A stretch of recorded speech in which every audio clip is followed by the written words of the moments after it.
That's so right. We should like go to New York City, Broadway. We should go to some auditions in Hollywood. Okay, everybody, so I brought my sister on for this video. We're squished on a couch.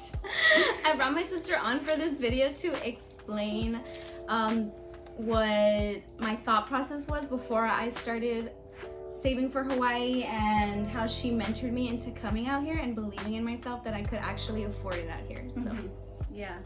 So hi guys. So I'm Violet. I'm the third sister. There's 5 of us. So Veniceyaa is the baby. So before she came to Hawaii, a lot of things happened before that, and I hope that one day she does make a video out of it because it's really cool. But before she came to Hawaii, she was trying to go to Dallas and Austin, and we took her and we linked to our YouTube channel. We have a whole story on that. So her mindset before that was scared, fearful, indecisive, just a lot of, not to say negative emotions, but she did have a lot of maturing to do. So when we brought her back to El Paso, we decided, and my husband and I, Antonio, decided we were going to travel. And so we went to Bali, and then we ended up in Hawaii. And long story short, this needs prefacing. What are you gonna say? no, yeah, just Yeah, so I'm getting to a point. Sometimes you gotta tell a little story to get to the point. But the point of all that is when we came to Hawaii, we were getting mentored by an individual named Gus. And he's so low-key about his mentorship. Like, you won't really find him on Facebook or Instagram or Twitter. So he's so low-key, you won't find him. But pretty much what he taught us was mindset and how to budget and create buckets so that you can achieve any goal or desire that you have. But for sure, Veniceyaa is extremely coachable. So I feel like the first piece of advice is to be coachable. And what does that mean is, if somebody that you want to emanate is telling you to do something, then take their word for it and do it. Yes, do your due diligence and research, but you need to have an open mindset. And so the second thing for Veniceyaa was that she was coachable in accepting the mentorship of this individual named Gus. So I tell her, hey, look, this is what we're doing, and you see the outcome that we have. So I recommend for you to do it too. So she took the advice and she ran with it. So she started getting mentored by Gus. And then not only was she coachable, but she actually executed the whole game plan on how to get to Hawaii. So the third thing is, she didn't question if she was going to get here, just when she was going to get here. So another thing is, she was assertive in her game plan of what she needed to do. So for you guys, if you ever want to do something, it's not how you're going to do it, because if you know your why, the how doesn't matter. So I feel like those 3 things were really important for Veniceyaa. Those 3 things being, she was coachable, she executed, and she knew her why in coming to Hawaii. Yeah. So I needed to give you that whole story because we just met this guy in Bali, and it's like, mind you, I was talking to her every single day, and I was keeping in touch with her, and her and Antonio were telling me stories. Yeah. And it felt so unreal, because I knew when I started watching the Bucket List Family, I was like, dang, that's something I want to do. And I showed them the Bucket List Family in Dallas, and that was the only time I ever got excited for anything. Right. Was like to travel and start seeing new things. So even when I went back to El Paso, I knew that coming out here or going anywhere was my goal, and so I was gonna do anything to achieve it. But she helped me like really change my mindset, and listening to audios and reading books. So so like I said, she's just coachable.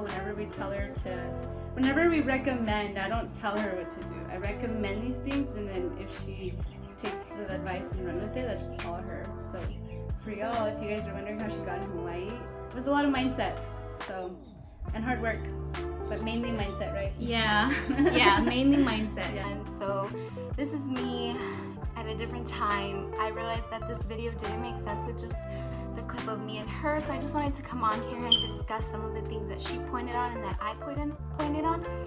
It was that we did go to Austin and Dallas. We went to Dallas first. I was going to go to UT Arlington to major in interior design. When we went, I was crying every day. I was not mentally stable. I really couldn't handle moving out.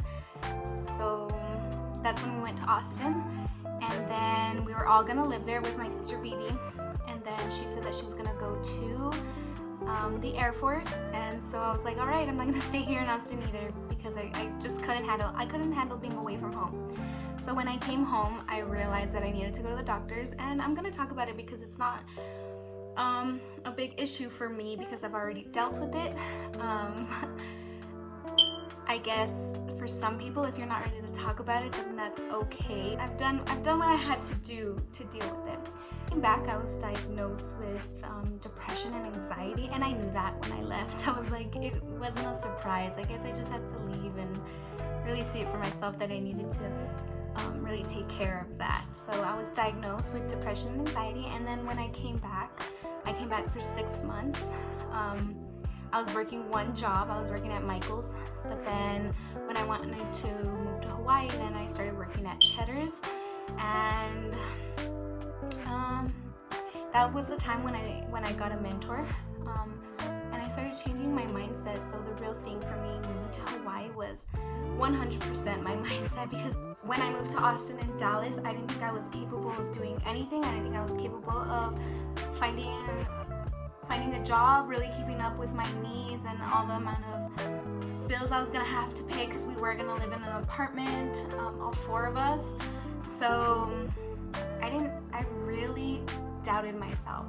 I doubted myself the whole time. So when I came back home and I realized that I had to deal with it, I obviously was working one job for a little while, and then when I decided I could move to Hawaii and I was able to move to Hawaii, I started working 2 jobs for 2 months.